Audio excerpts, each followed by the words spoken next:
darle ya la entrada y la bienvenida al profesor Francisco Vergara, a quien saludamos.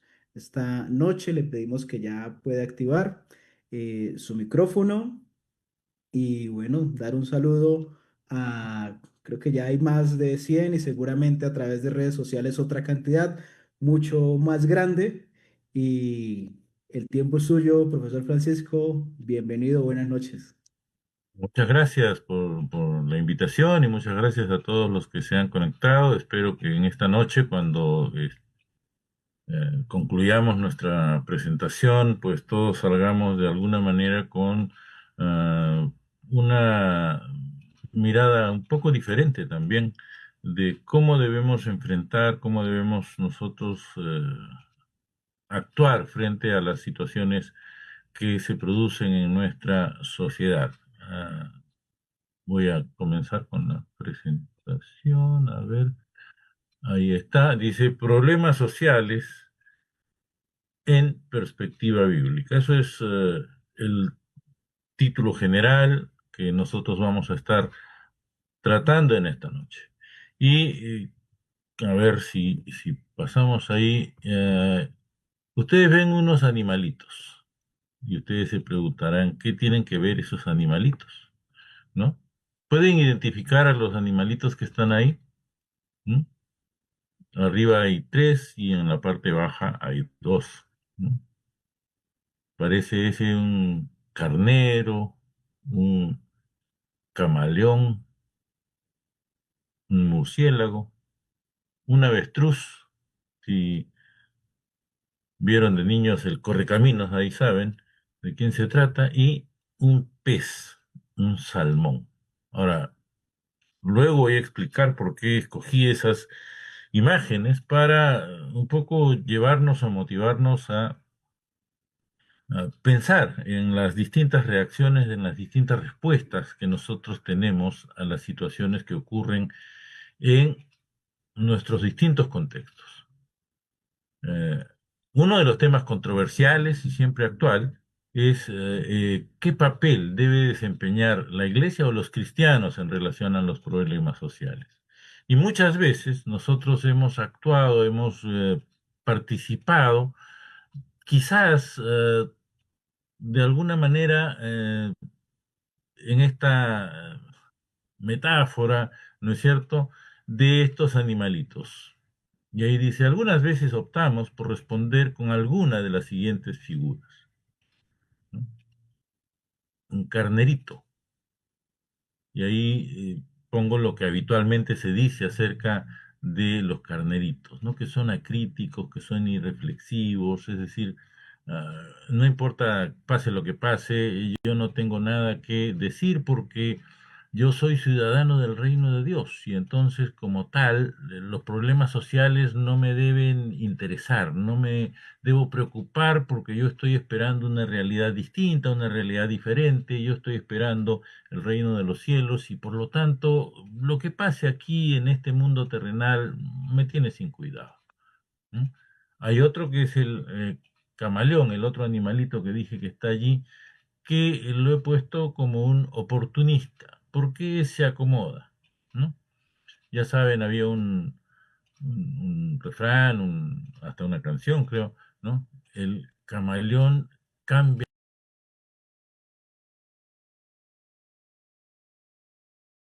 Un día es amarillo o me vuelvo amarillo, mañana es verde, me vuelvo verde, y así por el estilo, ¿no?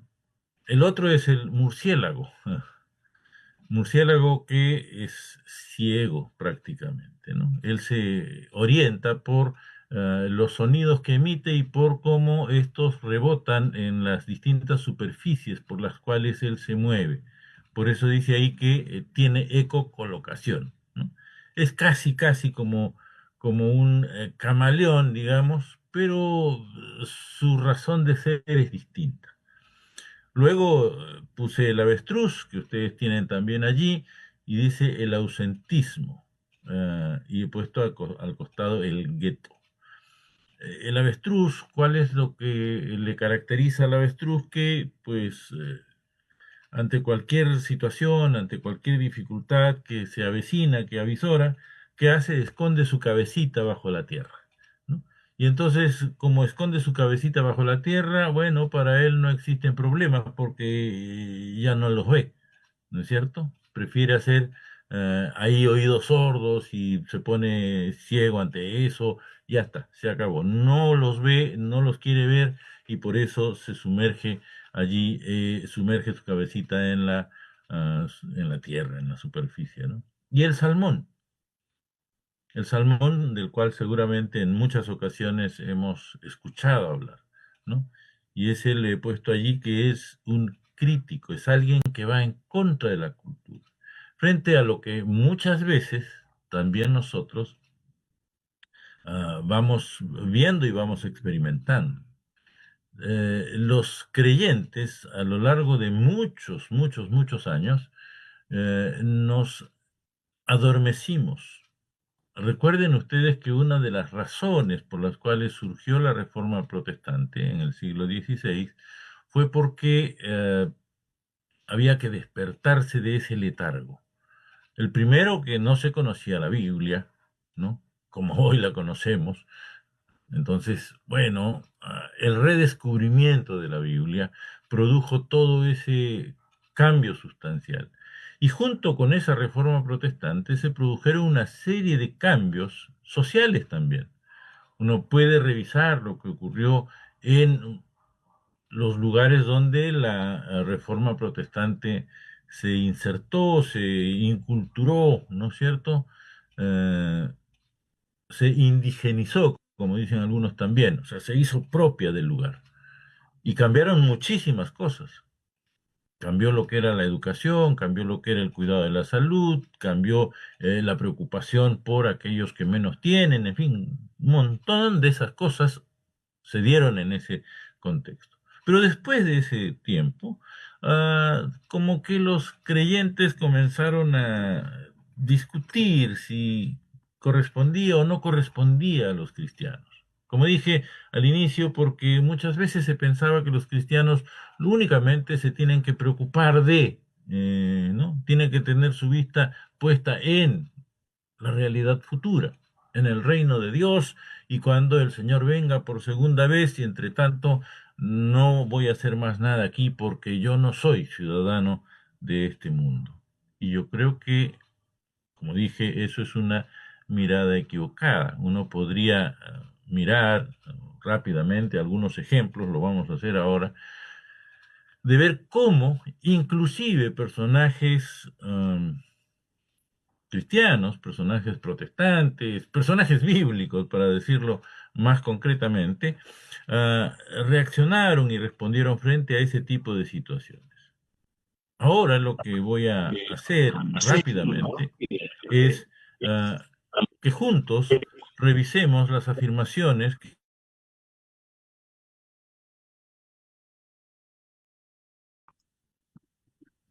Sí, ya no sé dónde nos quedamos, pero bueno, la última línea que coloqué allí dice, ah, revisemos las afirmaciones que encontramos en un documento del siglo XX. Ya parece demasiado viejo, ¿no? Siglo XX, hace cuántos años, claro. De julio del 74. Entonces uno diría, más de 50 años ya no, ya eso ya no tiene vigencia. Pero ahora lo vamos a leer y vamos a ver que tiene muchísima vigencia en nuestros días. Ese documento de julio del 74 se conoce como el Pacto de Lausana. Y aquí, a continuación, vamos a encontrar el párrafo en extenso, que enseña cuál debería ser nuestra manera de actuar en la sociedad y frente a los problemas sociales. ¿Cuál será la actitud que debemos tener? ¿La del carnerito, la del camaleón, la del murciélago, la del avestruz o la del salmón? ¿Mm? El párrafo 5 del Pacto de Lausana tenía este nombre, la responsabilidad social cristiana, y lo he tomado adrede porque fue básicamente desde ese momento que se despertó un poco la conciencia de los cristianos hacia la realidad social en la que la iglesia está inmersa, ¿no? Como dije, durante mucho tiempo la iglesia estuvo como aletargada, adormecida, ¿no? Entonces, este pacto, esta reunión de los líderes de esa época, de 51 años atrás, condujo a la redacción de este documento, y en ese documento se decía lo siguiente: afirmamos que Dios es tanto el creador como el juez de toda la humanidad. Por lo tanto, debemos compartir su preocupación por la justicia y la reconciliación en toda la sociedad humana y por la liberación de los hombres y las mujeres de toda clase de opresión. Dado que los hombres y mujeres son hechos a la imagen de Dios, toda persona, independientemente de su raza, religión, color, cultura, clase, sexo o edad, tiene una dignidad intrínseca, por la que debe ser respetada y servida, no explotada. Aquí también expresamos nuestra contrición, tanto por nuestra negligencia como por haber considerado en ocasiones a la evangelización y la participación social como mutuamente excluyentes. Aunque la reconciliación con otras personas no equivale a la reconciliación con Dios, ni la acción social a la evangelización, ni la liberación política a la salvación, afirmamos, no obstante, que tanto la evangelización como la participación sociopolítica forman parte de nuestro deber cristiano, pues ambas son expresiones necesarias de nuestras doctrinas de Dios y del hombre, de nuestro amor por nuestro prójimo y nuestra obediencia a Jesucristo. El mensaje de salvación implica también un mensaje de juicio contra toda forma de alienación, opresión y discriminación, y no debemos temer denunciar el mal y la injusticia donde quiera que existan. Cuando las personas reciben a Cristo, nacen de nuevo a su reino y deben buscar no solo exhibir, sino también difundir la justicia del reino en medio de un mundo inicuo. La salvación que decimos tener debería estar transformándonos en la totalidad de nuestras responsabilidades personales y sociales. La fe sin obras es muerta. Y a continuación está la lista de todos los textos bíblicos en los que se sostiene este párrafo, esta serie de afirmaciones allí. Y eso es importante. Yo quiero mencionar un texto, además de los que están allí, un texto que usó un ex directivo de la Sociedad Bíblica y que escribió últimamente un comentario sobre la epístola a los filipenses. Me estoy refiriendo al pastor Pedro Arana Quirós. Y él toma un texto de Filipenses 1:27, donde dice, en la traducción que habitualmente usamos, la Reina Valera 60, solamente que os comportéis como es digno del Evangelio de Cristo, para que, o sea que vaya a veros o que esté ausente, oiga de vosotros que estáis firmes en un mismo espíritu, combatiendo unánimes por la fe del Evangelio. Y si uno mira el texto bíblico en el idioma original, es decir, en el griego, para el Nuevo Testamento, uno va a encontrar que se habla allí de ciudadanía, ¿no? Ciudadanía. Y eso lo ha puesto con todas sus letras Pedro en ese libro al cual hago referencia, ¿no? Ahora, ¿cuáles son los problemas sociales que nos angustian, que nos preocupan, que están allí en cada una de nuestras sociedades, en algunas más y en otras menos? Dice a continuación una lista no exhaustiva de algunos de los problemas sociales que pueden estar presentes en nuestras localidades y a las que deberíamos dar una respuesta desde una mirada cristiana, llena de amor y buscando glorificar a Dios, ¿no? Y ahí coloqué un cuadrito sencillo, pero que muestra algunos de los problemas sociales, ¿no? Y los he tratado de clasificar en los cuatro primeros bloques. El quinto es cómo, desde mi mirada, tendrían que estar siendo tocados por la iglesia o por los creyentes, ¿no? Fíjense en en el primer rectángulo allí, en la primera línea donde dice moralidad sexual. Sexo antes del matrimonio, el que se llama o se conoce como matrimonio igualitario, le coloqué el mismo nombre con el cual se publicita, ¿no? La tercera cosa ahí, la promiscuidad sexual y el divorcio. Son cuatro aspectos de un tema muy álgido. En muchos de nuestros países, el embarazo adolescente, por ejemplo, ¿no es cierto? Por supuesto que allí no hay matrimonio porque los adolescentes son eso, son adolescentes, no se pueden casar todavía, tienen que llegar a la mayoría de edad, ¿no? Y ni hablar de los que ya terminaron la escuela y de repente están estudiando o llegan simplemente a la mayoría de edad y dicen, bueno, yo hago lo que quiero porque ya tengo mayoría de edad. ¿Qué dice la iglesia? ¿Qué decimos nosotros al respecto? ¿Hay algún caso bíblico que nosotros podamos traer a colación sobre este asunto? Y yo creo que sí, hay textos bíblicos que uno podría mencionar al respecto, ¿no? Rudy Boaz, por ejemplo, ¿no?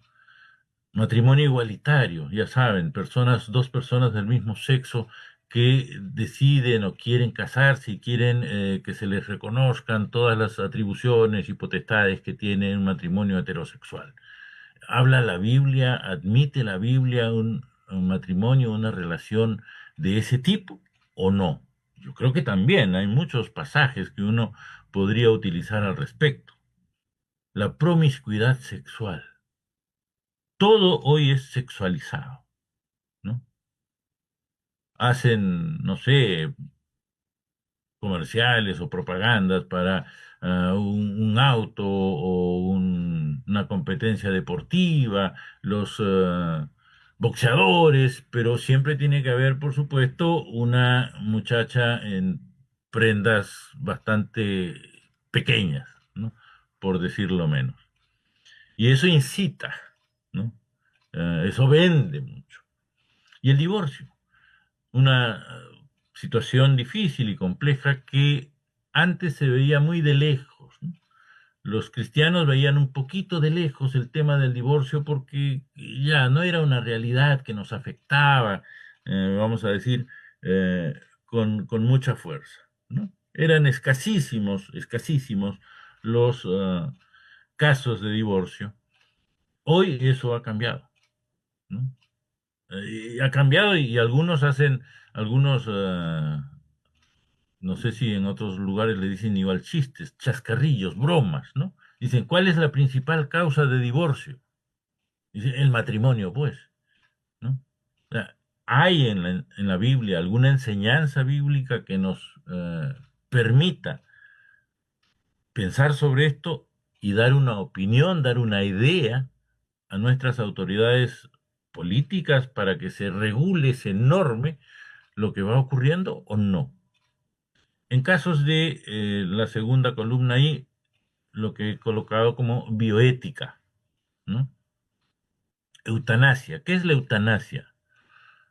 Pues es propiciar la muerte, la buena muerte sería una traducción literal, vamos a decir, de el término allí, ¿no es cierto?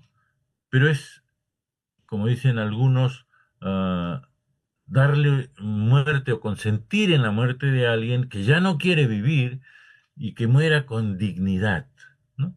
Yo recuerdo mucho de una frase que no es una- un texto bíblico, una frase que se dio en una serie que era de un médico, ¿no? Y había una persona que decía eso, que quería morir y morir con dignidad. Y el médico le dice, no se muere con dignidad, se vive con ella. Hay que vivir. La apuesta por la vida es lo que ha hecho Dios. Tan es así que uno diría, oye, pero la vida que tenemos hoy, de la que disfrutamos hoy, ¿no es cierto?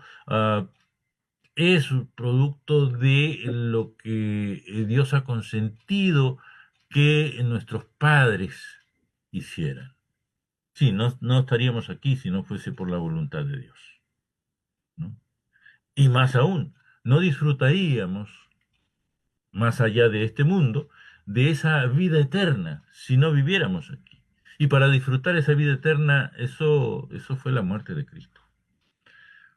Luego el otro tema que he colocado ahí es la eugenesia.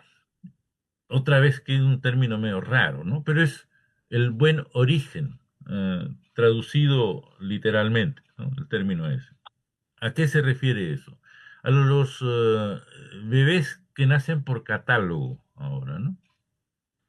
Ah, yo quiero que mi hijito tenga ojitos verdes, que tenga cabello castaño, que mida 2 metros, ¿no? Que sea de color no sé qué. Ah, muy bien. Eso es eugenesia. Experimentos que se van haciendo para que eso se produzca. ¿La Biblia nos permite eso o no? El otro tema que he colocado allí es la maternidad subrogada. Eh, en términos coloquiales, hasta creo que fue el nombre de una telenovela que difundieron hace algunos años atrás, era vientre de alquiler, ¿no es cierto? Tengo problemas para tener hijos de manera natural con mi esposa, entonces, bueno, voy a contratar a alguien. Ahora eso está muy de moda con el llamado matrimonio igualitario, sobre todo de los varones que dicen que son, que se casan, ¿no? Entre comillas, se casan. Eso es maternidad subrogada, ¿no? Es decir, se tiene un hijo que va a ser un hijo de uno, pero que está en otro vientre, ni siquiera en el de la esposa ni nada, ¿no? Y hay casos bíblicos de eso. Creo que un caso que podría lindar con una maternidad subrogada sería el de eh, Abraham, ¿no? ¿Con quién tuvo hijo primero Abraham? No con Sara. ¿Con quién? Con Agar, ¿no es cierto? Pero el hijo de Agar iba a ser ¿qué cosa? El hijo de Sara, pues, y Abraham, ¿no? Lo iban a tomar como suyo. Eso podría ser, digo, un caso de maternidad subrogada en el contexto bíblico. Y lo otro es el tema que es clásico para los cristianos, el aborto, ¿no? Y lo que muchas veces tenemos, que es una mirada, por supuesto, absolutamente contraria a todo tipo de aborto, ¿no? Ah, no, porque la vida comienza con Dios, Dios lo permite y yo no soy quien para tomar la vida de un ser que ya está desarrollándose en el vientre de la madre, ¿no? Las mujeres en la lucha feminista radical que tienen hoy dicen, no, mi cuerpo es mi cuerpo y yo decido lo que sea, sí, pero el bebé que se está gestando en el interior de su cuerpo no es su cuerpo, está en su cuerpo, pero no es su cuerpo, ¿no? Entonces, ahí hay una serie de conflictos donde también nosotros tenemos que dar, como dije, una mirada con amor y una mirada con la justicia de Dios. En tercer lugar está esa tercera columna, donde he colocado así rápidamente solo violencia, por ejemplo, ¿no? Un título así general, ¿no? Eh, los casos de terrorismo que han flagelado a nuestros países, a muchos de nuestros países aquí en América Latina, ni qué decir del Perú, ¿no? Que se le llamó por disposiciones internacionales conflicto armado interno, ¿no? Pues terrorismo. ¿Qué decimos nosotros frente a eso? En la época de la Revolución Sandinista, por ejemplo, en Nicaragua, algunos cristianos fueron militantes dentro de ese movimiento terrorista. Habrían algunos casos bíblicos que uno pudiese citar. Bueno, algunos señalan, algunos teólogos señalan, por ejemplo, que algunos de los discípulos del Señor Jesús habrían sido celotes, que serían una versión antigua de lo que hoy llamamos terrorismo, ¿no es cierto? Las guerras. ¿Qué se puede decir de las guerras? ¿Son justas, son injustas? Vaya, eso es difícil un tema muy álgido y sobre el cual muchas veces nosotros mismos no tenemos una idea bien desarrollada, bien acabada y cómo opinar al respecto, ¿no? Defensa de los derechos humanos. ¿Hasta qué punto es posible? ¿Es legítimo? ¿Hasta dónde alcanzan los derechos de las personas? ¿No? Algunos dicen, algunos abogan, bueno, y está en la escritura, ¿no? Ah, el que mata a un ser humano, por ejemplo, debe ser muerto, ¿no? Eso está en Génesis, pena de muerte. Ah, defensa de los derechos humanos. ¿Y dónde están los derechos humanos? Ahí dirían algunos. Dios tan cruel y tan sanguinario. No. ¿Por qué se condenaba con pena de muerte? Porque si matan a una persona, están matando ¿a quién? A alguien que es imagen de Dios. Lo que está detrás de ese asesinato, que es, quiero erradicar, quiero eliminar la imagen de Dios de este mundo. Por eso es que se hacía esa penalización, ese castigo. Y luego, algo muy de hoy, quizás, ¿no es cierto?, con lo que son las pandillas y ese tipo de situaciones que vemos en nuestras sociedades. En la cuarta columna está algo que he puesto como diversos, temas diversos sobre los cuales también nosotros necesitaríamos decir algo, opinar algo, ¿no? El cambio climático. Dice la escritura que aún la creación gime. Por supuesto, eso es una expresión metafórica, ¿no es cierto? No es literal.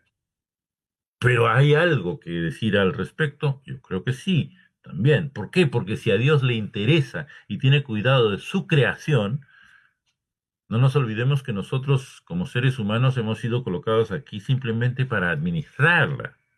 No somos los dueños de esta creación. Esta creación le pertenece a Dios. Entonces nosotros tenemos que hacer nuestro mejor esfuerzo por cuidar ese hábitat donde Dios nos puso.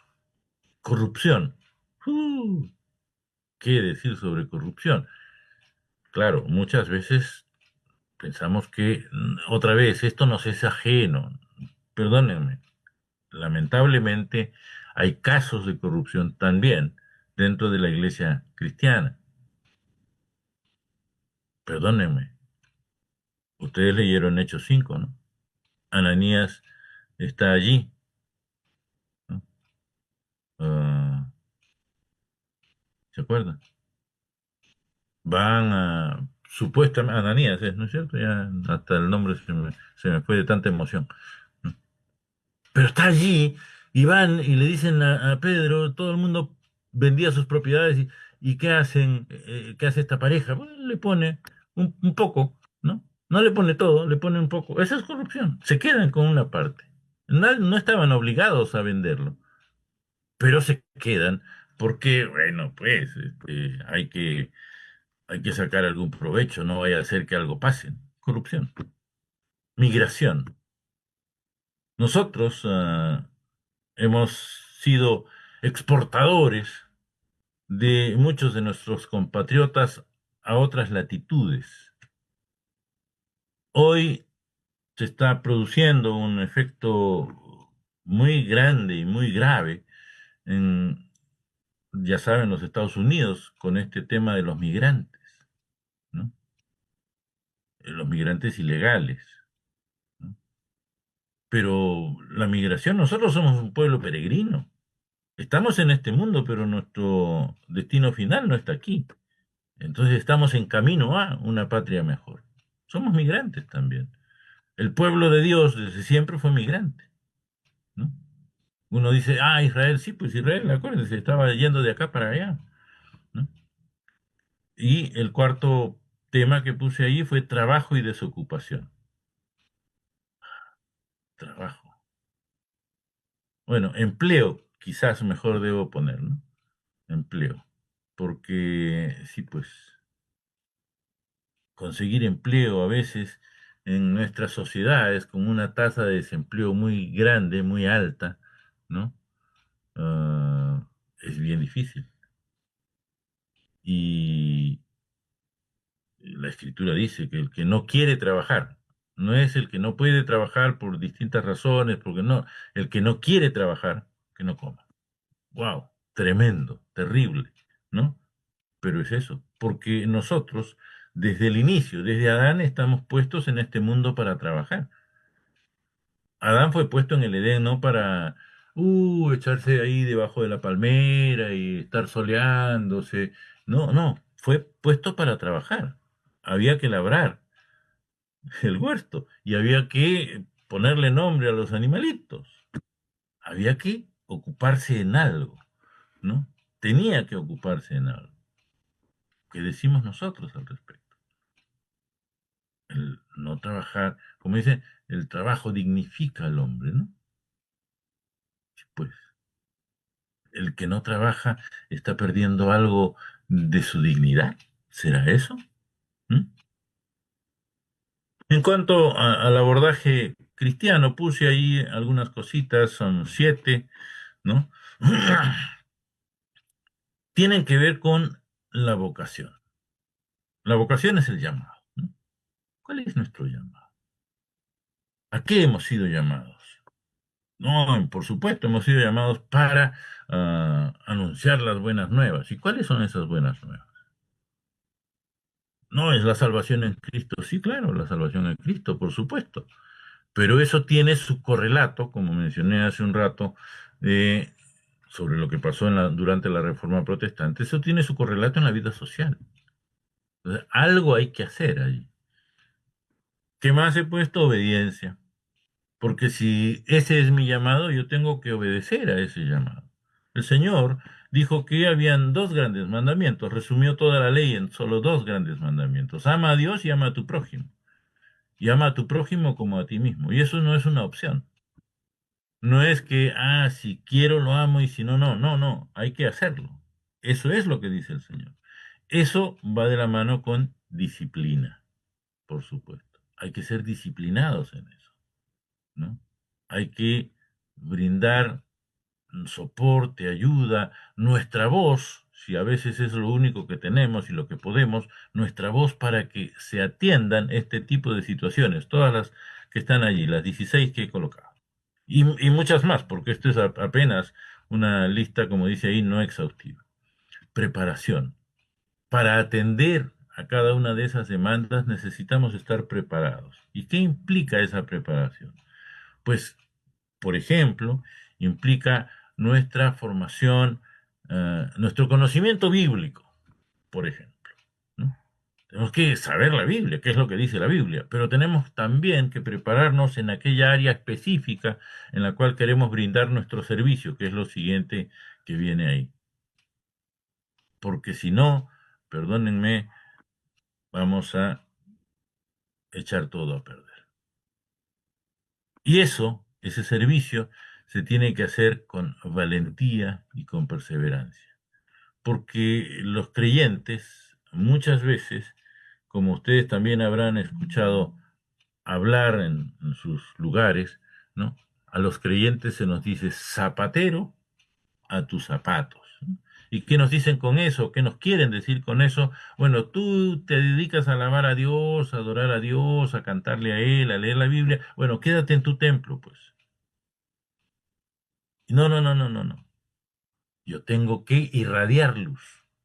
Eso es lo que dijo el Señor, ¿verdad? Tenemos que ser sal y luz. ¿Cómo irradio luz? Si me quedo solo en el templo, pues ahí vamos a generar un incendio con tanta luz, con tanta luminosidad ahí. Pero las tinieblas están afuera y yo tengo que iluminar a los que están afuera. Tengo que llevarle esa luz del amor de Dios. Muchas veces nos van a hacer, como dicen ahora, bullying, ¿no es cierto? Nos van a discriminar y no importa, tenemos que seguir. Y puede costarnos mucho, sí, pero hay que seguir, perseverancia, hay que continuar, porque ese es el mandato del Señor, no es algo que yo quisiera o que no quisiera, eso es lo que dice el Señor. Aquí ahora algunos ejemplos bíblicos, brevemente nomás, de la manera de reaccionar ante las situaciones difíciles de las que podemos ser testigos y cómo podemos responder. Fíjense ahí. Segunda de Samuel 12, 1 al 13. Y le puse allí, todos los casos que van a aparecer allí van a comenzar con C, ¿no? Las dos C. Creyentes cautelosos, diplomáticos le he puesto al costadito. Y ese es el caso del profeta Natán y al rey David. ¿Se acuerdan ustedes, no? Ese caso, ¿no? Era el profeta. Y se estaba enfrentando, vamos a decir así, ¿a quién? Al rey David, el poderoso de Israel ahí, en ese momento. Él era el rey. Pobre de él que dijera algo inapropiado. Entonces, ¿qué hizo Natán? Le contó una historia. No ocultó la verdad. La dijo de otra manera, llevando al rey David a que él dijera, ese hombre merece ser castigado de la manera. ¿Y qué le dijo después el profeta? A ese hombre eres tú. Y ahí nace el Salmo 51. Es decir, los creyentes no debemos ser temerosos ante las situaciones que tenemos que pronunciar. Algunos dirían denunciar. No, no. Hay que tener cuidado, sí. Hay que ser cautelosos también. Pero no podemos o no debemos ser.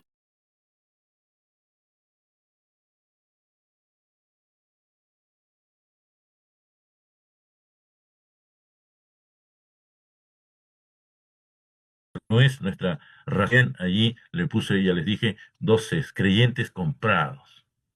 Y ahí entre paréntesis le he puesto mercenarios. Y ese es el caso del profeta Micaías y el rey Acab. Ahí sí voy a leer unos pocos versículos nada más, ¿no? ¿Qué ocurría ahí?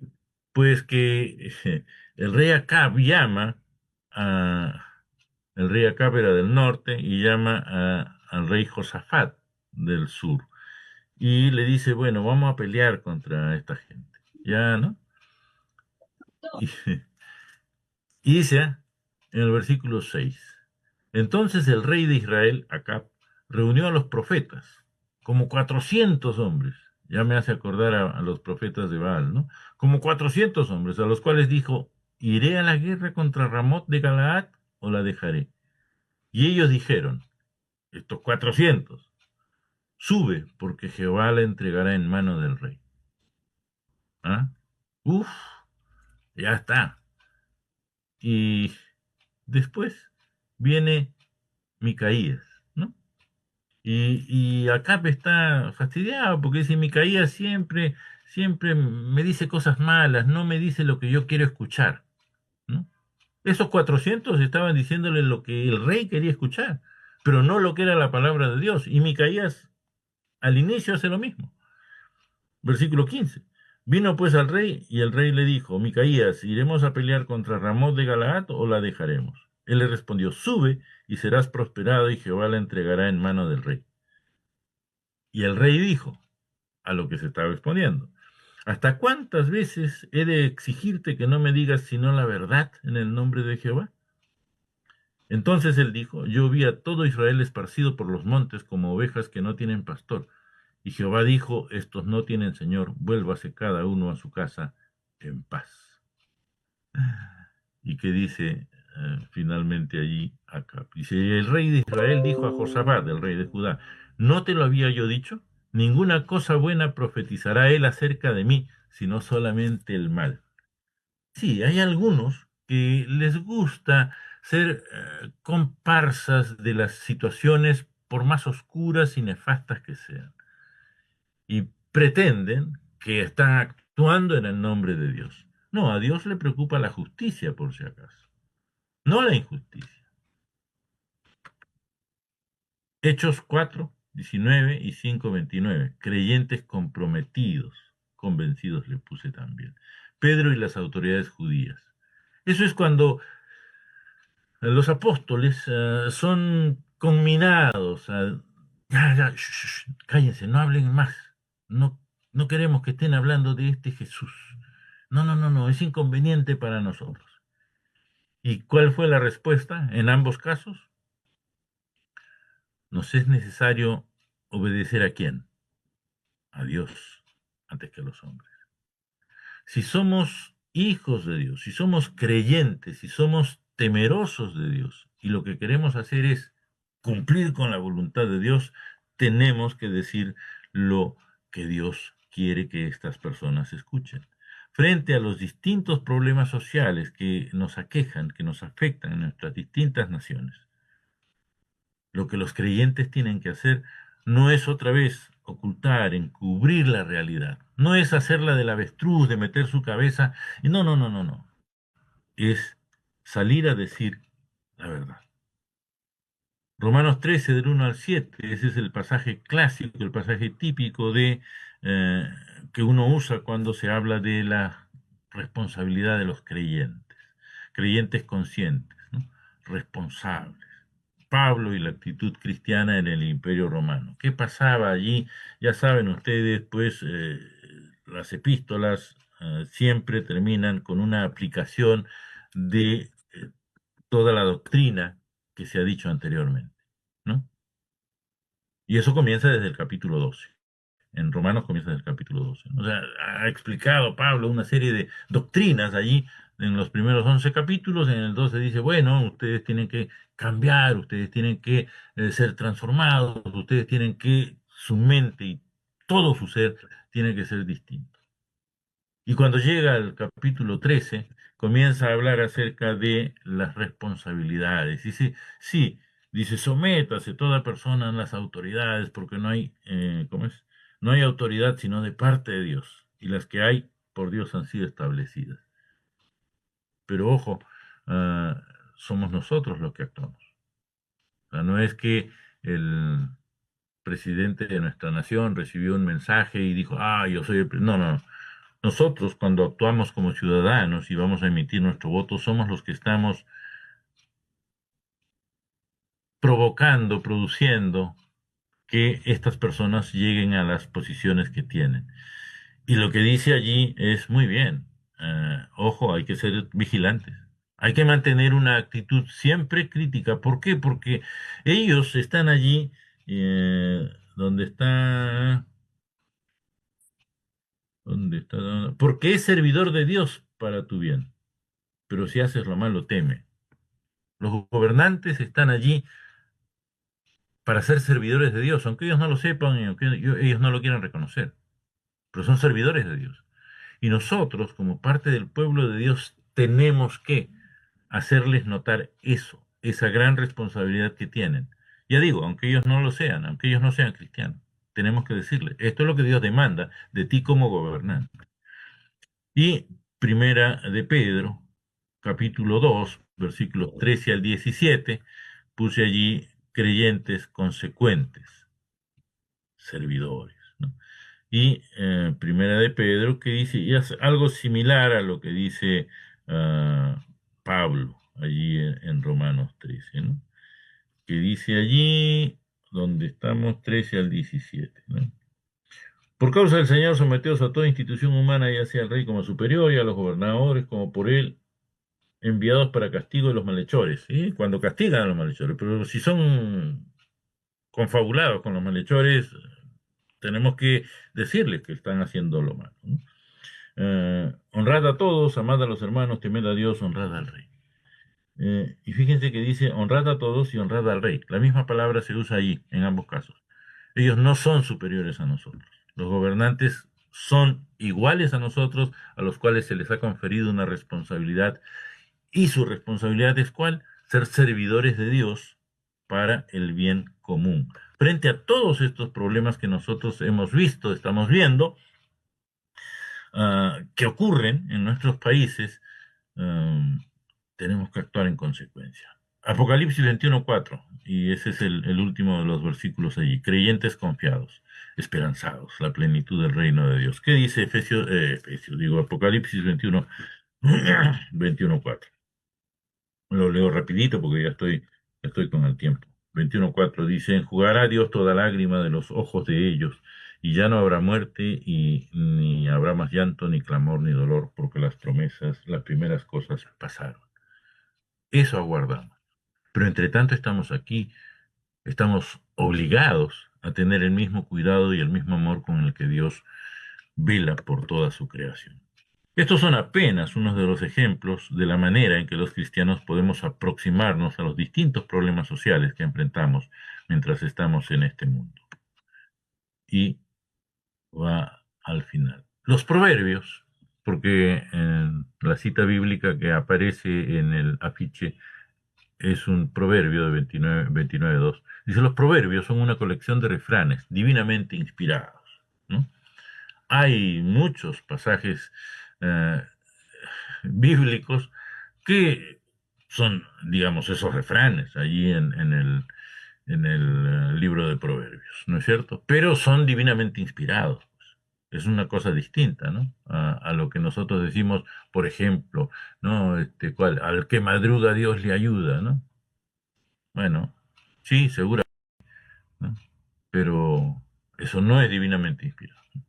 Hay otros proverbios allí, otros que son divinamente inspirados, mayormente provenientes de Salomón, pero con otros contribuyentes también. Ya saben, Salomón no es el único que escribió los proverbios. Nos proveen dirección en distintas áreas de la vida. Recordemos lo que dice el libro de Proverbios 29:2. Cuando los justos dominan, el pueblo se alegra. Mas cuando domina el impío, el pueblo gime. ¿Qué necesitamos? Que nosotros como creyentes tengamos absoluta certeza y claridad de lo que tenemos que hacer. Y con esa misma certeza y claridad exijamos a nuestros gobernantes que actúen frente a los distintos problemas sociales, porque queremos vivir en paz, queremos vivir tranquilos. Queremos que en nuestras naciones, en nuestros países, no se robe, sino que se trabaje honradamente. Eso es lo que queremos. Los creyentes debemos dejar de ser reactivos y pasar a ser proactivos, dejar de responder a las situaciones de la coyuntura y plantear lo que esperamos sea la sociedad ideal a la que aspiramos. Yo tengo ahí, debo decirlo, un conflicto muchas veces con algunos amigos abogados. ¿Por qué? Porque yo siempre les pregunto, ¿cuál debe ser el criterio para eh, dar las leyes? Y ellos me dicen la realidad. Ok, la realidad me dice que pues un gran sector de gente de entre los pobres, por decir, ¿no? De alguna manera, delinque. Entonces no tenemos que combatir la delincuencia, ¿no? Como dijo un presidente de uno de nuestros países, ¿no? Si quitamos más acciones delictivas de considerarlas delito, habremos eliminado la delincuencia en nuestros países. No, no. Yo creo que se legisla o se debería legislar teniendo en cuenta el ideal, ¿no? Y aquí está un poco para cerrar, porque ya me estoy pasando de la hora. La única manera de que eso ocurra es que los cristianos se interesen ah, más en los asuntos sociales, pero que cuenten con la preparación necesaria para no hacer estropicios que traigan descrédito al nombre de Cristo, dañen el testimonio de la Iglesia y el avance del reino de Dios y sus valores, que trae qué cosa? Justicia, paz y gozo. Romanos 14:17. Eso es lo que dice el texto. Nosotros tenemos que alentar, que impulsar, que velar, porque nuestras autoridades, de cualquiera de los niveles que sean, ah, se preocupen por que estas situaciones sociales, algunas, ¿no? Las que he descrito ahí, esas 16 que coloqué ahí en esas 4 columnas, algunos de esos problemas sociales se disminuyan al máximo posible, o al mínimo posible en todo caso. O sea, que sean lo mínimo que pueda ocurrir, porque ya no se puede hacer más. Pero no debemos permitir que todo esto en nuestras naciones, todos estos problemas, sigan siendo y se hayan constituido ya en un mal endémico en nuestras sociedades. Los creyentes, los cristianos, tenemos que hacer algo, tenemos que elevar nuestra voz, tenemos que decir la responsabilidad que ellos tienen y cómo, desde la escritura, nosotros vamos a poder orientar y estimular a que eso suceda. Muchas gracias por su atención.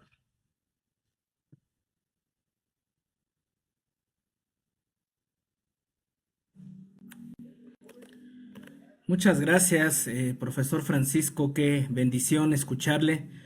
Tema que desafía y que desafía desde este llamado a sentir afinidad con la gente y con la situación en la que estamos.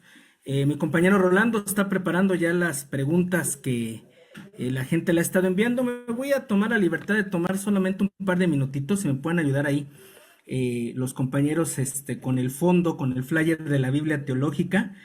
Sabemos que es el Día del Padre en varios lugares del continente. En México se celebra el domingo, entiendo que en algunos países del Cono Sur se celebra mañana. Y bueno, qué mejor pretexto para hablar y ofrecer esta Biblia de estudio teológico podría ser, creo yo, el regalo indicado, el regalo ideal. Ahí ven la ficha técnica con todos los recursos que tiene esta Biblia. Me permitiría solamente complementar, hablar de que es una Biblia que tiene un método de estudio muy similar al de una teología sistemática, muy parecido, con anotaciones enfocadas al contexto bíblico, al contexto teológico, al contexto histórico, al contexto cultural, a la interpretación bíblica, con varios recursos, tablas, cuestiones temáticas ahí sobre etimologías, sobre panorama de interpretaciones y análisis de pasajes complicados, con varios análisis sobre estructuras y panoramas de los libros de la Biblia, con un análisis también, un panorama sobre las variantes de interpretación, sobre las generalidades de diferentes religiones y su paralelismo, ¿no? Tanto en lo religioso como en lo cultural con el texto bíblico, y al final con un apéndice muy interesante de 11 temas que se podrían englobar en temas sobre cristología, sobre estudio bíblico, sobre ciencias bíblicas y sobre bases textuales e idiomas bíblicos. En verdad, toda una enciclopedia esta Biblia, muy completa, sería por mucho el regalo ideal. Y bueno, por ahí preguntan dónde se puede conseguir. Comuníquese directamente con la Sociedad Bíblica de cada país y ellos le darán de las diferentes opciones que tenemos en estas Biblias. Gracias por el tiempo. Adelante, compañero, hasta Bolivia con las preguntas. Muchas gracias, Abraham. Y bueno, hermanos, estamos listos para poder pasar. Bueno, tengo registradas 3 preguntas, profesor Francisco, para este tiempo.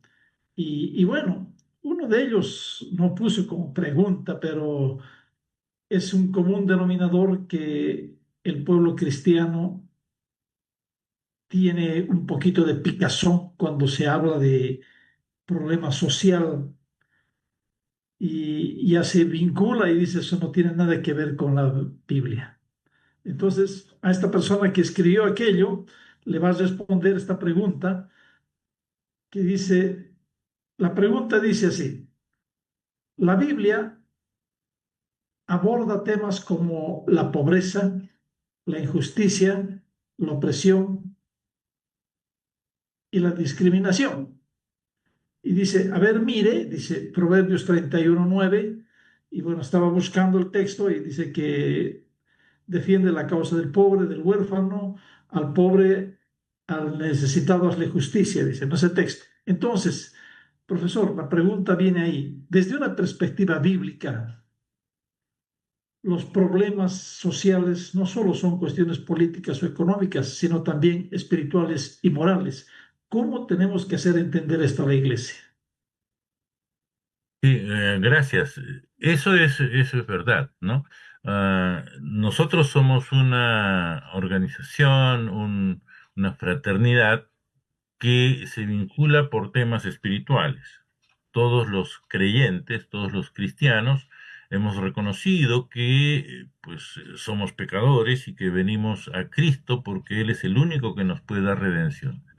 Pero esa redención se abre hacia un abanico de temas, porque como dije al inicio, nosotros vivimos en ciertos contextos, cada uno en determinado contexto, ¿no es cierto? Los bolivianos con sus problemas particulares, nosotros en el Perú con lo nuestro, México, Colombia, Ecuador, en fin, todas las naciones tenemos situaciones distintas.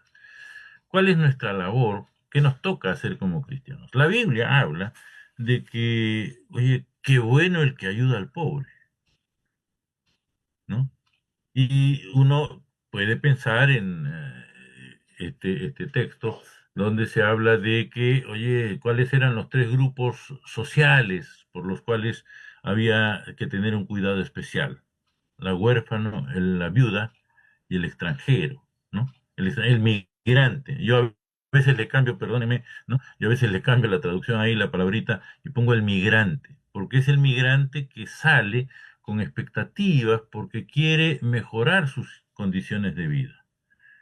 No es el que viene a poner un negocio necesariamente, ¿no? Ese es aquel que, ¿no? Como suena un balsecito aquí en el Perú, ¿no? Las locas ilusiones me sacaron de mi pueblo, ¿no?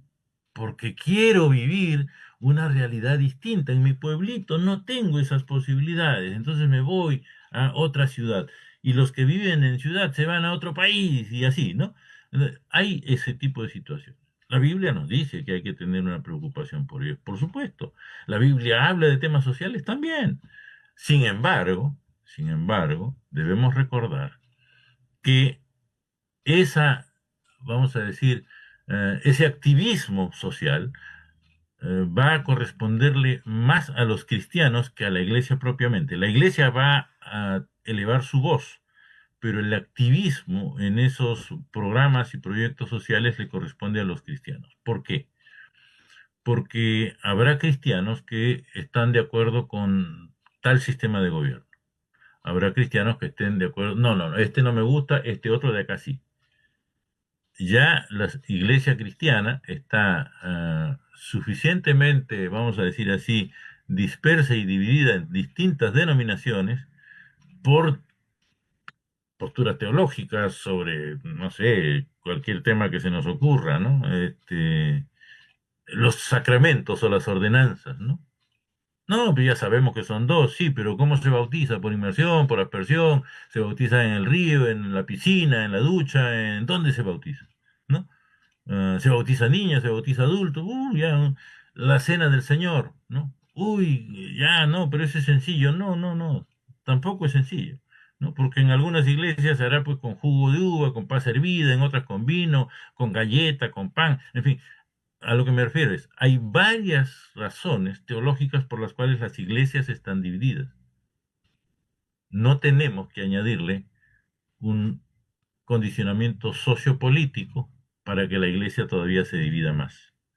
Ha ocurrido que algunas veces las organizaciones, los organismos representativos de las iglesias se han separado por afinidades políticas, ¿no? Ha habido casos. No, porque estos son muy, vamos a decir, de izquierda. No, estos, no, entonces como yo soy medio de derecha, no, no, este de izquierda no me gusta, prefiero este de acá que es de derecha y me voy con los de la derecha. No, no tenemos que dividir la iglesia por esas razones. Por eso, el activismo social corresponde propiamente a los cristianos. La iglesia tiene que pronunciarse de acuerdo a los criterios bíblicos y cada cristiano tiene que actuar según su conciencia, según su entendimiento y su comprensión de las escrituras.